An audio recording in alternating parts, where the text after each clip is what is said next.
Have you ever signed something that changed your life? Not because you wanted to, but because you had no other choice? I did. And the ink hadn't even dried before I started to wonder if I'd sold my soul, not just my name. The pen was gold. The signature, mine. And the weight of it? Heavier than the sky hanging above me the moment I stepped into his world. Not that I walked in. I was escorted. By a man in a dark suit and colder silence, through double doors taller than any dream I've ever had, into a life that wasn't mine, into his house. No, not a house. A cathedral of ice and cedar wood and money, too old to speak plainly. Ashford Manor. I now live here. Not as a guest, not as a lover, as his wife, for 1 year, bound by a contract so tightly worded, even my breath feels regulated. His name is Leonhardt, Ashford. And the first thing he ever said to me, after I signed that contract in a chapel full of no one? Obedience isn't free. 2 weeks ago, I was standing in the parking lot of the community center, soaked to the knees from melting snow, fumbling with my keys. I was thinking about my mom, about the bill from the hospital, about how I could possibly keep both of us from drowning. That's when the envelope arrived. Thick, heavy, sealed in gold. Hand-delivered by a stranger who vanished as soon as I took it inside. A contract, a marriage proposal. No flowers, no love, just numbers, conditions, a signature line, and his name. Leonhardt A. Ashford. A man I'd only seen on magazine covers. Billionaire. Media empire king. Heir to a corporate dynasty built on whispers and iron fists. I'd heard rumors that he was ruthless, unreachable, that his heart had been broken long ago and buried somewhere no one could find it. So why me? Why offer marriage to a ballet teacher from Vermont? I didn't ask, because the contract didn't invite questions. It offered salvation in exchange for silence. 1 year of marriage, public, legal, no sexual obligation, no public statements. In exchange, your mother's treatment will be covered in full, non-negotiable, irrevocable. I stared at that paper for a long time, and then I signed. Not for myself, for her, and maybe, just maybe, for the part of me that wanted to matter to someone, even if it meant being bought. Now, 2 weeks later, I step into a world where everything gleams, but nothing feels alive. Marble. Glass. Silence. I walk through, the entrance hall alone. No one greets me, not even him. My suitcase was brought up earlier, I'm told, to a room with a view of the ocean, the type of view that should take your breath away. Instead, I sit on the edge of a velvet bed and feel like I've landed inside a painting where I don't belong. That's when I hear him. Leonhardt. His voice carries even in whispers. It cuts without volume. Claire. I turn. He stands in the doorway. Dark slacks, black shirt, sleeves pushed up to the elbows. His collarbone is visible, sharp like everything else about him. He doesn't move. Did you read the addendum? He asks. My mouth is dry. The what? He walks over to the desk, opens a folder, slides out a single page, places it in front of me like a warning. Clause 7. Emotional connection is not a requirement. Clause 8. Physical intimacy is subject to Leonhardt's discretion. Clause 9. Any breach results in immediate termination of the agreement and cessation of financial coverage. His signature, mine. Below it, in his unmistakable pen. Obedience isn't free. You'll remember that. I look up.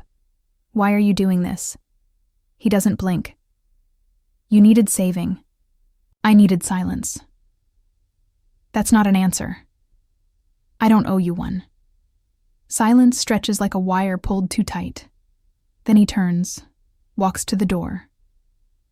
Before he leaves, he glances back once. You belong to me now. You made that choice. and then he's gone. I don't sleep that night. The sheets are too smooth, the walls too still. There's no traffic outside, no city buzz, just wind and waves and the echo of a man I don't understand.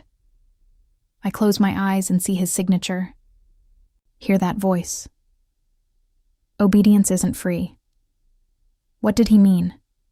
That there will be consequences? That I'll lose more than I bargained for? Or that he'll demand things I don't even know how to give? Maybe I should be afraid. Maybe I am afraid. But somewhere in that fear is something else. A flicker. Not curiosity. Challenge. Because he doesn't know me. Not really. Not yet. I know what you might be thinking. That I sold myself. That I stepped willingly into a cage just to keep my mother breathing. And maybe you're right. But let me ask you this.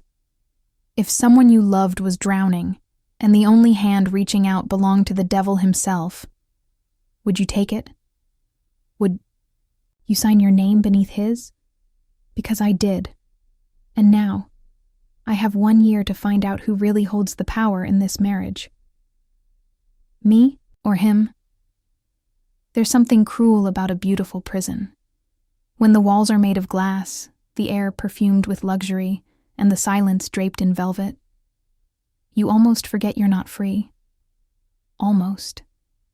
It's been 3 days since I arrived at Ashford Manor. 3 days of being watched without being touched. Of hearing his voice in the hallway, but never feeling his presence in a room. 3 days of living like a guest in a life that legally belongs to me, but doesn't feel like mine. Leonhard hasn't spoken to me since the night I asked him why. Why me? Why marriage? Why now? He didn't answer then. I doubt he ever will. My days are scheduled. A staff member named Elise, sweet, tight-lipped, always in beige, brings me breakfast on a tray I didn't order, then politely suggests I take my morning time in the music room or the solarium, or the private garden that's not really private, when I know there are cameras in the trees. I asked once if I could go into town. She smiled like I'd asked if I could fly to Mars. This is your home now, Mrs. Ashford. Everything you need is here. But I need air. I need noise. I need something real. And Leonhardt, he's a ghost. I hear him on phone calls, cold, clipped, commanding. He runs an empire from behind a desk made of black marble, in a room I'm not allowed to enter unless summoned. And I haven't been summoned. I try to settle in. I try to act like I belong here. I sit in the reading room, pretending to absorb. The same sentence in a book I'm not really reading. I play piano in the afternoons, until my fingers ache more from silence than strain. Once, I heard footsteps behind me as I played. I stopped, hoping he'd speak. He didn't, just watched. Then walked away. It's on the 4th night that I break routine. I leave my room after midnight, barefoot, robe tight around me, moving like a thief through his mansion. I don't know where I'm going. Maybe I'm looking for him. Maybe I'm looking for myself. I wander through the gallery hall. Family portraits stare down at me, people with eyes like his, faces frozen in oil paint and power. At the end of the corridor is a double door I've never seen open. But tonight, it's ajar. His study, and he's in it, not working, not speaking, just sitting. In the dark, a tumbler of something amber in his hand. I should walk away. Instead, I step in. The smell hits me first. Cedar, whiskey, and something colder, beneath. He doesn't move, doesn't speak, but his eyes find me like they always do. You're not supposed to be in here, he says. I couldn't sleep. He watches me, quiet, calculating. Then, why are you really here, Claire? I hesitate, then tell the truth. Because I'm starting to feel invisible.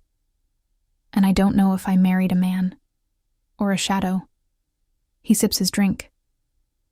A shadow has no interest in marriage. Then what are you?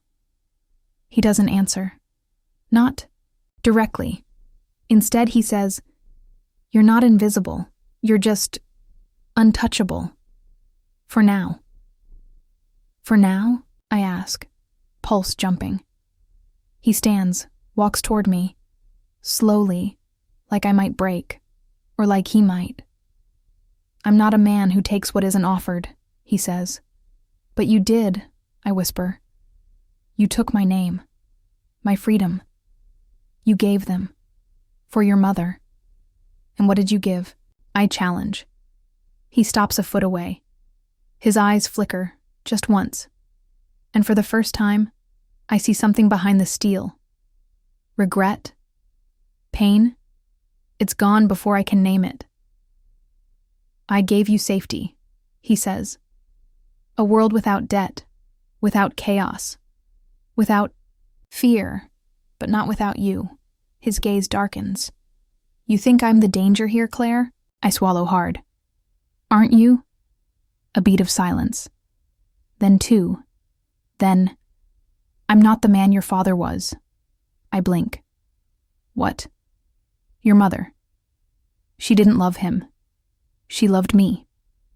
Once." His voice is flat, almost lifeless. "She chose him, because her family forced her. Because they said I'd ruin her." He walks back to his desk, pours another inch of liquor. "They were wrong. But she made her choice, and I lived with it." My chest tightens. "So this... me? You're not her," he says quickly. "You never were. Then why marry me?" He doesn't speak. Instead, he looks at me like he's searching for something I haven't even discovered in myself. When he finally says something, it's quiet. Fractured. "Because you make me remember what I wanted, before the cold set in." And then, just like that, he turns his back to me. Dismissed. Again. I leave without another word. Back in my room, I lie awake staring at the chandelier above my bed. This one's smaller than the one in the chapel, but just as cold. I trace my fingers. Over the edge of my wedding ring, it still doesn't fit. Not my finger. Not my life. But I wear it anyway. Because some cages are chosen. Even when the bars are invisible. Sometimes I wonder if he put me in this house to keep me safe. Or to keep me quiet. To lock me away, not from danger, but from the truth. And maybe I let him. Tell me, have you ever felt more like furniture than a person in your own life? And if you had the chance to reclaim yourself, would you take it? Even if it meant breaking every rule you signed for? Because I'm starting to think I might, and I don't know what that makes me yet, but it's not obedient, not anymore. You can't love someone you don't trust, but what if you begin to trust someone you're supposed to hate? It starts with the sound of a drawer slamming, not from my room, from downstairs. I'm not supposed to be in his study, not even near it. But rules, like walls, start to feel thinner the longer you live inside them. I tiptoe down the hallway, bare feet on marble, drawn by instinct more than intention. When I peek inside, he's not there. Only the fire. Low, flickering. Warmth without welcome, and a desk drawer left cracked open. It's probably nothing. But I'm not a girl who used to open drawers. I'm a woman who married a stranger to keep her mother alive. I've earned the right to curiosity. Inside, a bundle of old letters, tied in a black ribbon. I shouldn't read them. But my hand moves before my guilt can catch up. The top envelope is yellowed with time. On the back, L.A. I'm from S. My breath stops. S. My mother's name was Sarah. I slide the letter out. It's her handwriting. I'd know it anywhere. I'm sorry. I wish I had the strength to leave them. But they threatened everything. You, my family, the life I might have had. I never stopped loving you. But love isn't always louder than fear. Forgive me if you ever can, and don't come back for me. Please. I don't know how long I stand there, holding the weight of my mother's heart in my hands. Long enough that I hear the door click behind me. I spin. Leonhardt stands in the doorway watching me. No anger, no shouting. Only stillness so sharp it cuts the room in half. I warned you not to come in here, he says quietly. I clutch the letter. You loved her. He doesn't respond. You knew her, and you didn't tell me. She was none of your business. She was my mother, I snap, louder than I meant. The silence that follows is deafening. He walks forward, slow and measured, until he's standing just feet from me. She was everything, he says, voice low, and she left. Because she was forced. Because she was afraid. And she didn't fight. He doesn't shout. He doesn't have to. You never got over her, I whisper. No. I buried her. He takes the letter from my hand, sets it down gently on the desk. Then for the first time, he looks at me like I'm not just her daughter, but something else, something he can't define yet, something he doesn't want to. I didn't marry you for her, he says. Then why? He turns away, jaw tight, fists clenched. I married you because you reminded me what it feels like to want something real again. And I hated that. That silence again. The one that stretches like a bridge about to snap. I step closer. And now, he doesn't answer. But he doesn't walk away either. That night, I can't sleep. Again. So I go back to the one place in this house where my breath doesn't feel monitored. The ballet room. It's a gift he gave me on the first day. Converted. One of the old guest lounges into a studio. Mirrors, bars, smooth floors, a sound system I've never used until tonight. I put on music. Chopin. Something aching and slow. And I dance. Not for anyone. Just to feel my body move without permission. To take something back. I don't hear the door open, but I feel it. His eyes. I turn mid-pirouette and see him in the mirror, standing just inside the doorway, watching. He doesn't speak, doesn't move, just watches. The music keeps playing, my feet keep moving. I don't stop, because if I do, I'll break. Not from shame, but from how much I want him to see me. Not her. Not the past. Me. When the final note fades, I let myself collapse into a kneel, breathing hard, heart exposed. His voice cuts through the stillness like silk drawn over skin. You. Move like no one's ever hurt you. I glance up. They have. I just don't let them stay. He walks in slowly, the door shutting behind him with a soft click. For a second, I think he's going to leave again. But instead, he steps forward, and he kneels, right in front of me. You should hate me, he says. I tried, I whisper. It didn't take. He reaches out, hand hovering inches from my face. Claire. My name sounds different in his mouth now. Softer. Regretful. Like an apology he doesn't know how to say. I don't pull away. I close the gap. Our foreheads touch. No kiss, no command.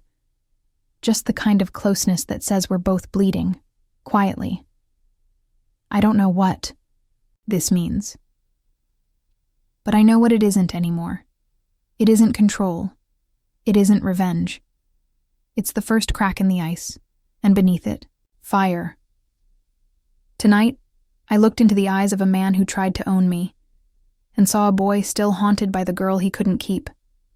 I don't know if I should feel pity or power, because suddenly, I'm not the one trapped anymore. He is. Tell me, have you ever seen someone crack just enough for light to break through? And if you had the chance to step through that crack, would you? Because I think I just did, and I'm not sure if I'm the fire or the fuse. It starts with the storm, not outside, inside me. The forecast had warned of heavy rain, but no one warned me about the kind that falls between two people when words no longer work. It's the 6th night. The wind howls against the windows like it's begging to be let in. Thunder rolls in slow, aching pulses. The lights flicker once, twice, then hold. I'm in the hallway, pacing, restless. I don't want to be in my room. I don't want to be in his either. I want to be anywhere but caged in my own thoughts. So I head to the solarium, a glass room full of rain. I sit on the chaise lounge near the window, watching the sky shatter. Lightning strikes the sea with surgical precision. The waves rear up like wild horses. The world outside is chaos, and inside me, not much different. I close my eyes, try to breathe. But it's not the storm outside making me tremble. It's the one that's been building between us. I don't hear him until he's already there. His reflection appears on the rain-streaked glass in front of me, tall, still, backlit by hallway. Light, Leonhardt. He says nothing at first, just watches me. I don't move. What are you doing out here? He finally asks, voice quiet. I could ask you the same. He walks closer, slow and deliberate, until he's standing right behind me. Couldn't sleep, he says. I glance at him over my shoulder. Me either. He looks at the rain, then at me. You're shaking. I didn't realize I was, but now that he says it, I feel the small tremors in my hands. It's just cold, I lie. He doesn't call me on it, but he doesn't believe. Me either. Claire. The way he says my name, it's not a demand, not a warning. It's something else, a reach, a thread. I stand, suddenly needing space but not moving far. He mirrors me, stepping closer. No rush. No threat, only presence. I don't know who touches who first. Maybe it's him. Maybe it's me. But suddenly my fingers brush his wrist. Barely there. Like testing the surface of something too hot. He doesn't pull away. Neither do I. His hand finds my waist, slow, measured, not claiming, just asking. I look up at him. There's a war in his eyes, fire and ice. His jaw clenches, like he's trying not to speak. So I do. You don't have to keep punishing yourself, I say. He breathes in like my words hurt. Who says I'm punishing myself? I see it. Every time you look at me, you're not angry at me. You're angry at the past. He doesn't deny it. Instead, he lowers his forehead to mine. Same way he did in the ballet room. But this time, the contact is warmer, hungrier, closer. I don't close my eyes. I want to remember this. The lightning flashes again, turning his features into something mythic. The sharp jaw, the faint stubble, the storm in his mouth, just waiting. I whisper, "What are we doing?" His answer is not a word, it's a kiss. Slow at first, like he's asking permission with every breath, then deeper, wilder. His hand finds the back of my neck, fingers curling into my hair like he needs to anchor himself.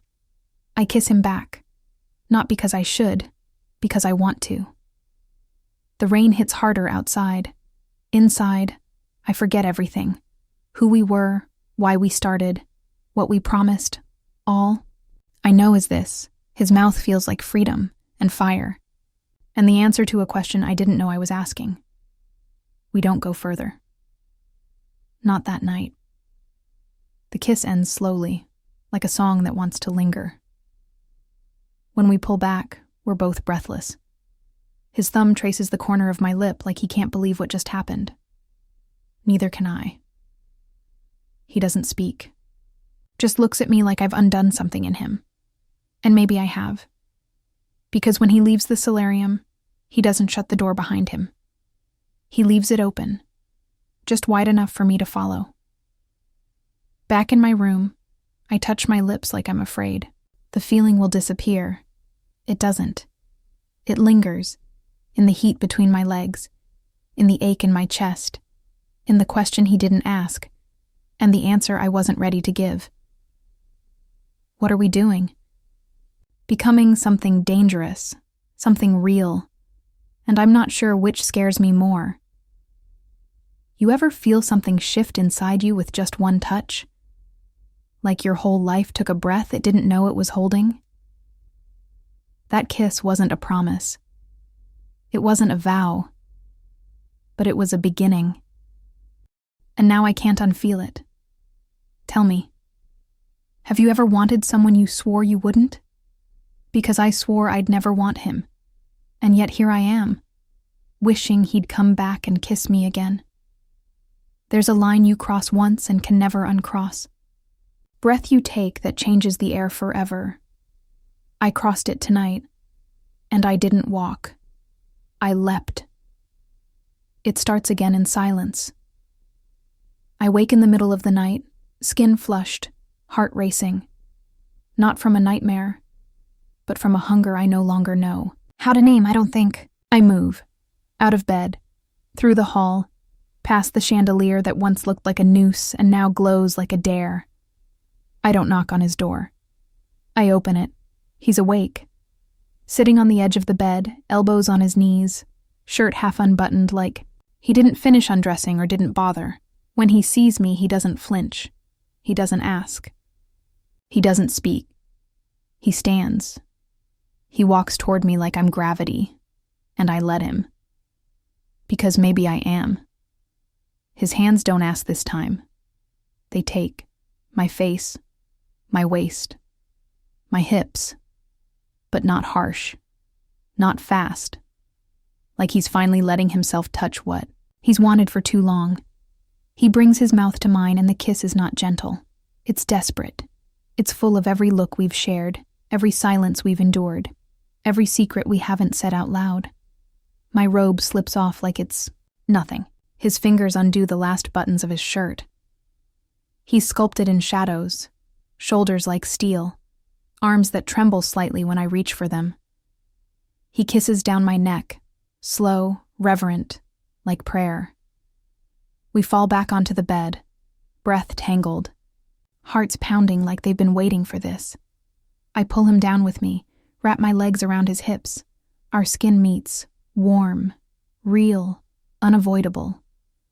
He kisses me like I'm not just his wife by contract, but something holy. And then he stops, looks down at me, one hand on my cheek, the other tangled in my hair. I need you to say it, he breathes. I nod. Yes. He closes his eyes, just for a second, like the word is relief and punishment in one. When he enters me, it's not perfect. It's aching. It's overwhelming. But I don't pull away. I rise into it. I rise into him. And when we find our rhythm, everything else disappears. The contract, the pain, the power plays. All of it burns away, until there's nothing left but this. Bodies tangled, hearts breaking open, fire consuming everything it touches. He moans my name like it's the only thing that keeps him tethered. I cry out his like I've finally found the edge of myself and gone past it. We fall together, hard, shaking, spent.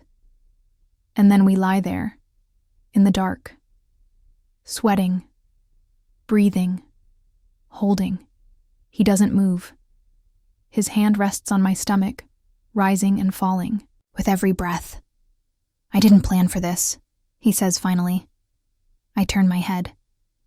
Neither did I. He brushes my hair back, studying me like I'm something he doesn't want to break but knows he might. "You weren't supposed to matter." I could laugh. I could cry. I do neither.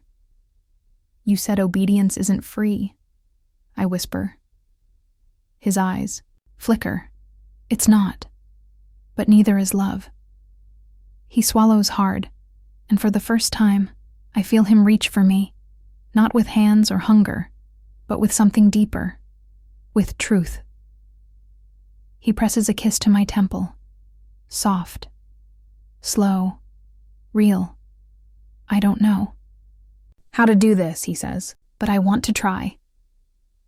I close my eyes and let him hold me. In the quiet after, we don't speak. We don't need to. Our bodies say everything. I've never felt safer in arms that once terrified me. And that, maybe, is what love begins as a choice. You didn't mean to make, made over and over again, with every touch you can't take back. We burned tonight. Not because we planned to, but because something inside both of us finally stopped pretending. And maybe that's how real love starts.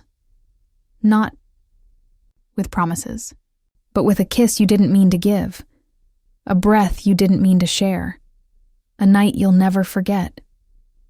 Tell me, have you ever touched someone like they were fire?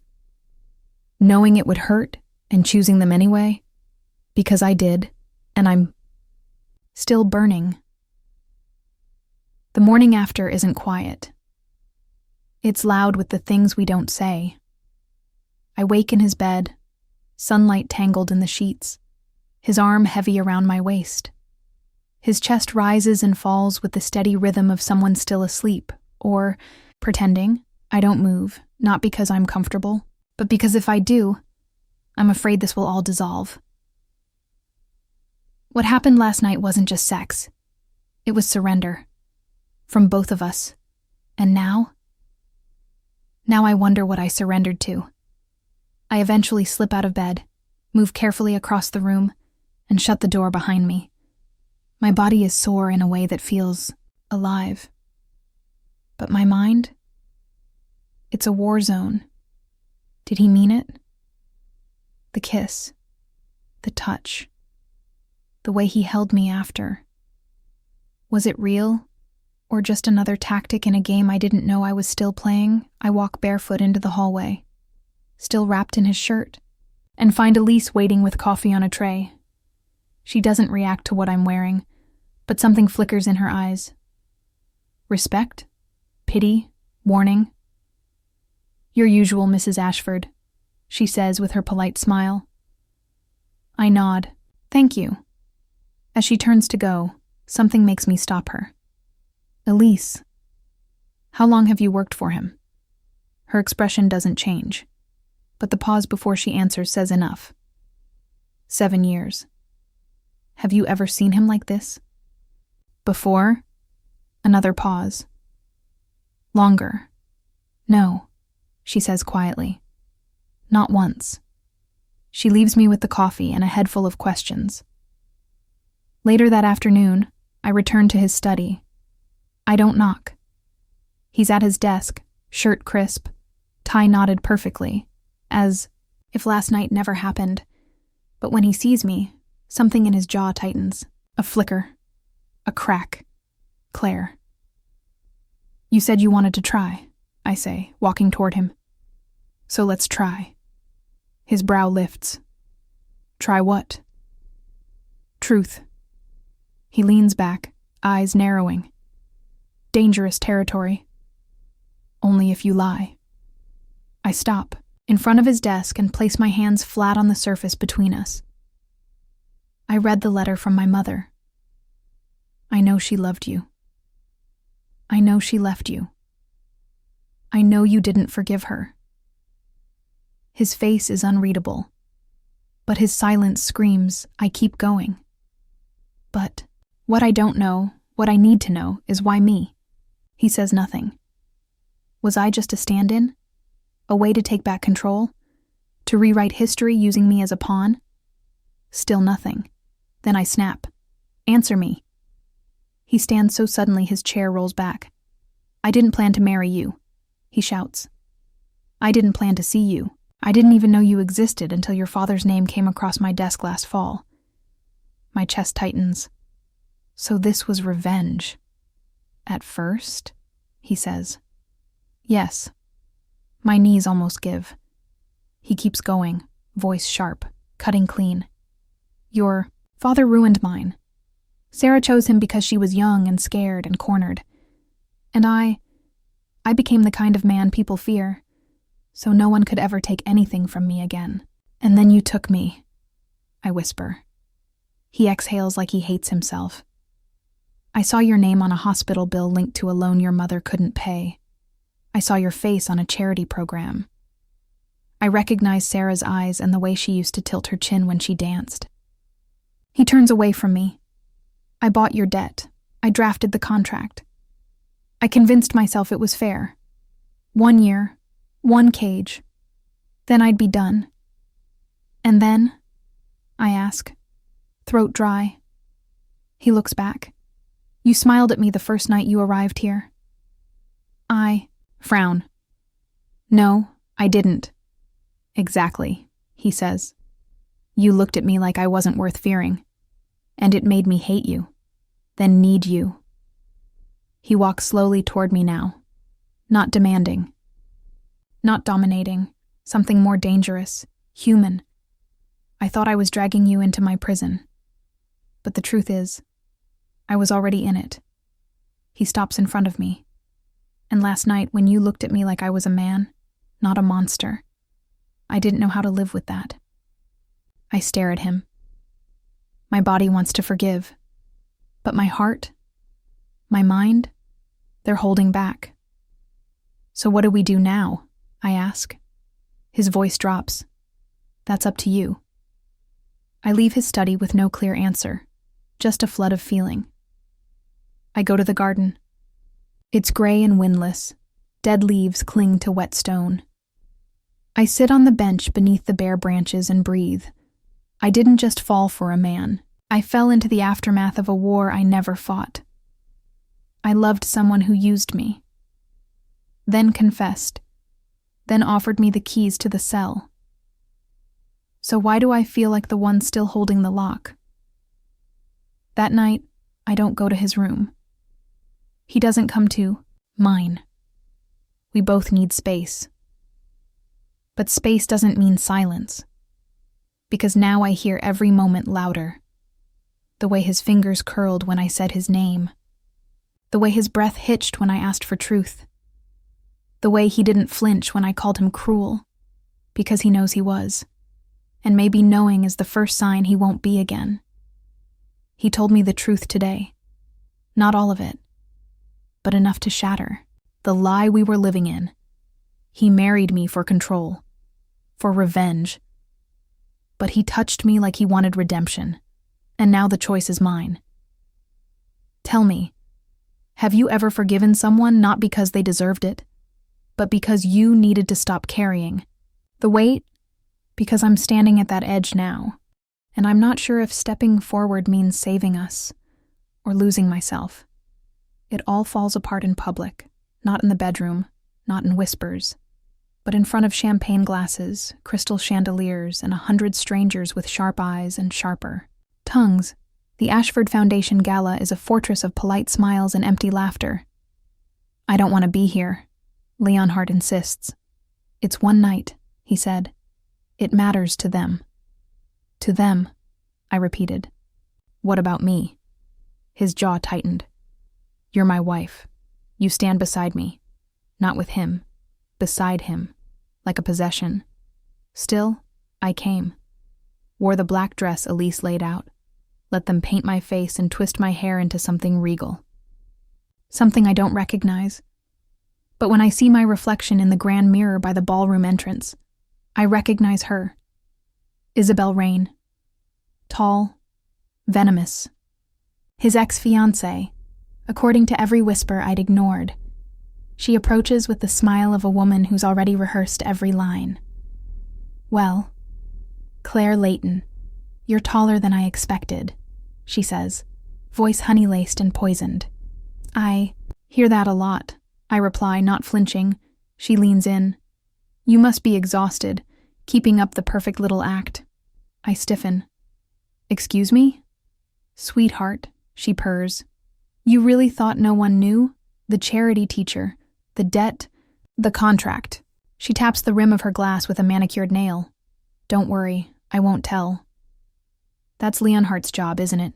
Breaking things in private. Before I can reply, she's gone. Into the crowd, floating like a ghost I didn't summon. Find Leonhardt by the bar, glass in hand, posture rigid. "I want to leave," I say quietly. He doesn't look at me. "Not yet." "I mean it." He takes a sip, sets the glass down. His voice is clipped. "What happened?"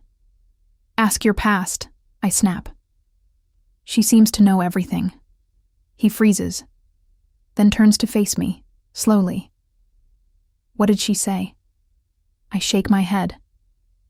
"It's not what she said. It's what you didn't. You told me the truth, Leonhardt, but you didn't protect me from it.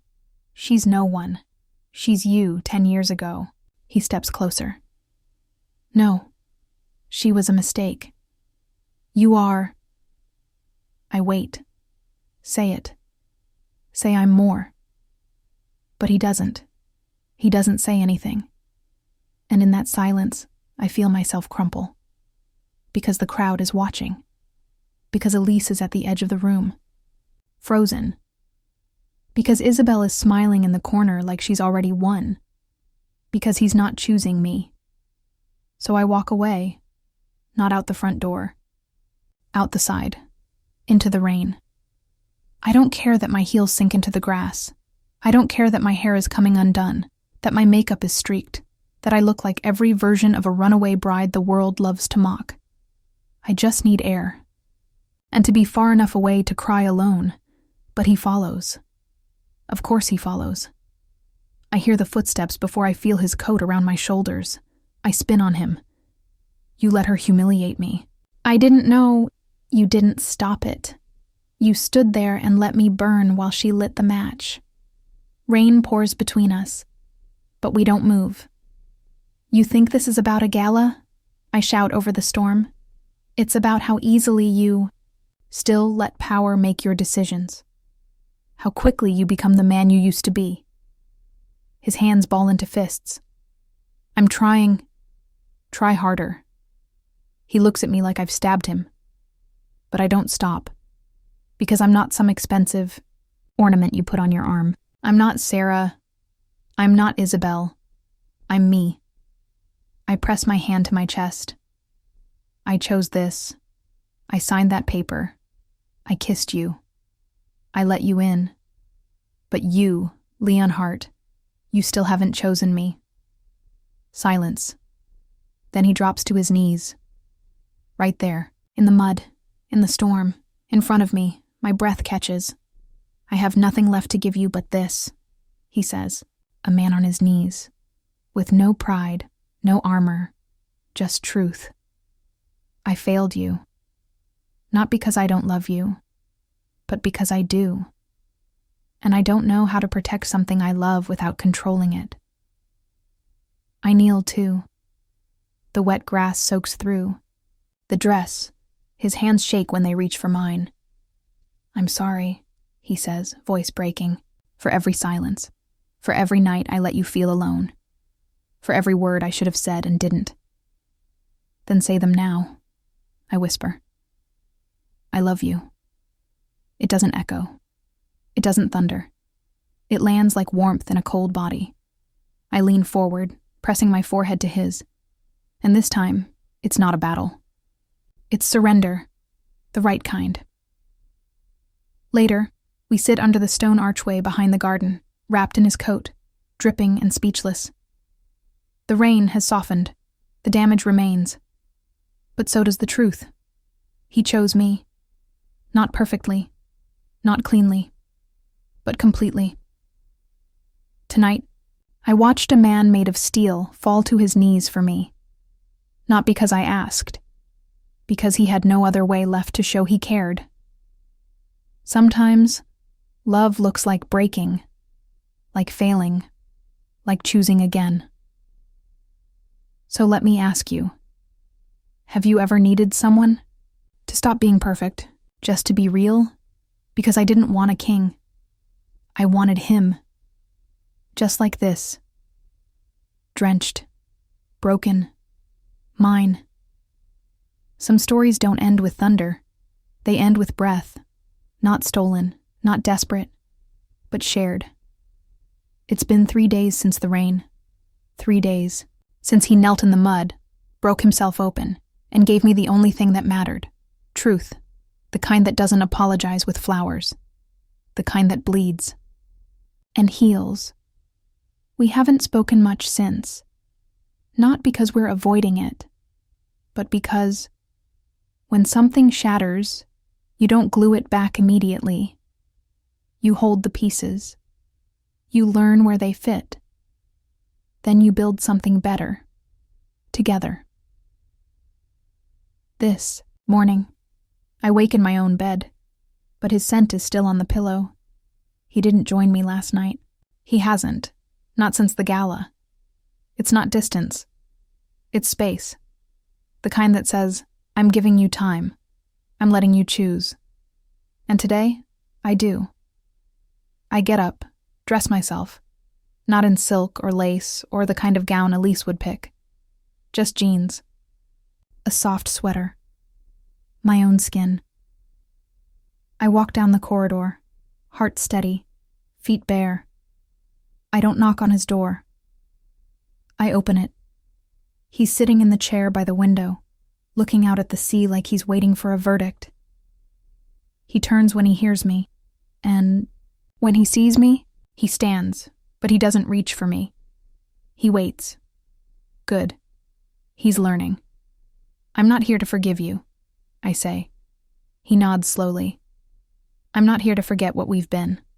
Another nod. Slower. I'm here to burn the contract. A pause. Then, his breath catches. He walks to the dresser, opens the drawer, pulls out the cream-colored folder. Inside is everything that bound us. Ink. Law. Condition. He holds it out. You do it. I take it with both hands, and I don't hesitate.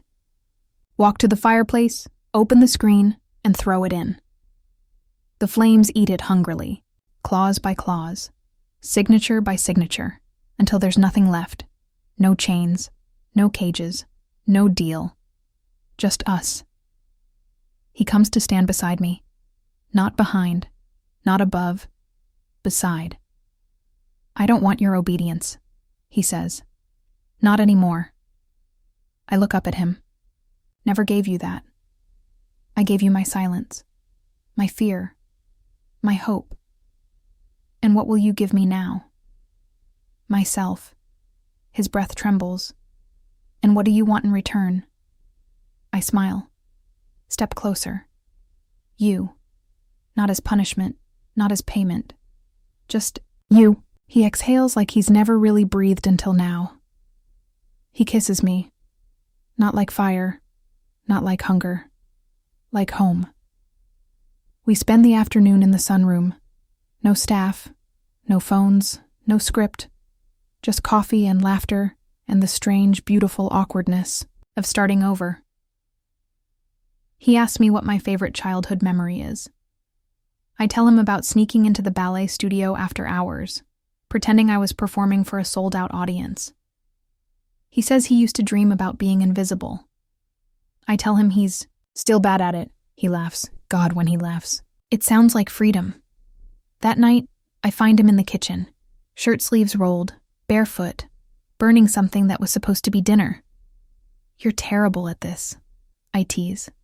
He shrugs. I've been told. I step in, take the spoon, from his hand, and stir the sauce like I've done this 100 times. He watches me like I'm the only thing that's ever made sense. And for once, I let him. Later in bed, he holds me, skin to skin.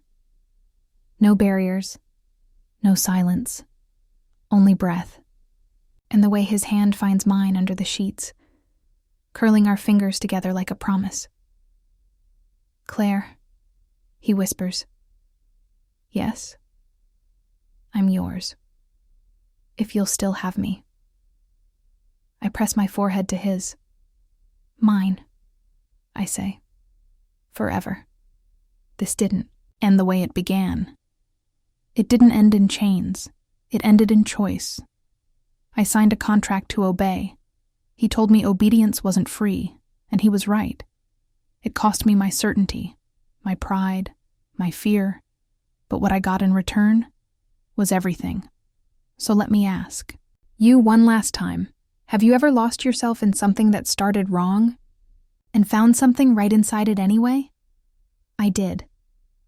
And I didn't just find love. I found me.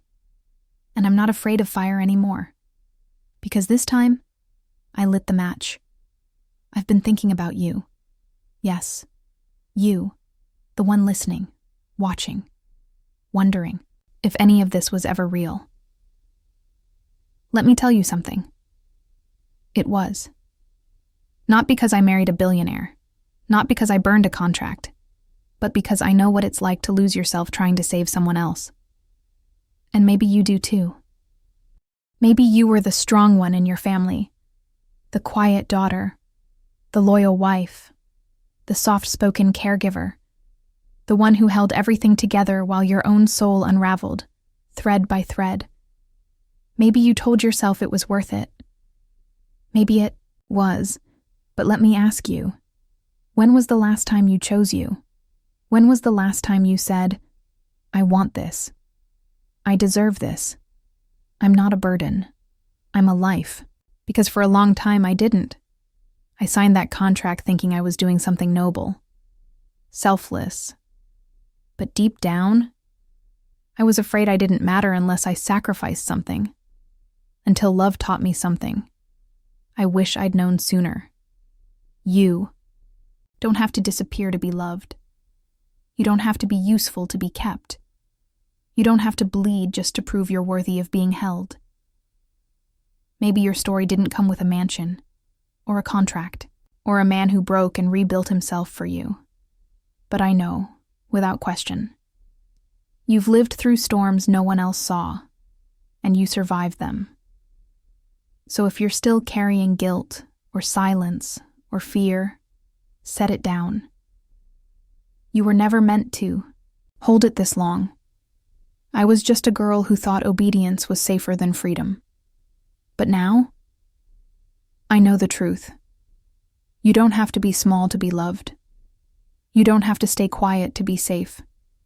You don't have to obey to be chosen. You just have to choose yourself. Once. Loudly. And if someone truly loves you, they'll meet you there. No cage, no contract. Just two people, finally free. So I leave you with this. Have you forgiven yourself yet? Because you deserve to. And if no one's told you lately, you're not too late. You're not too much. You're not alone. You're still here. And that means you still have time. To burn the old paper. To choose new love. To come home to you. If this story moved something in you, if it made you feel seen or less alone, take a second to like this video and subscribe to the channel. We have more stories coming. Stories that break, that heal, that remind you you're still here. And your story isn't over yet. Let's keep walking through it. Together.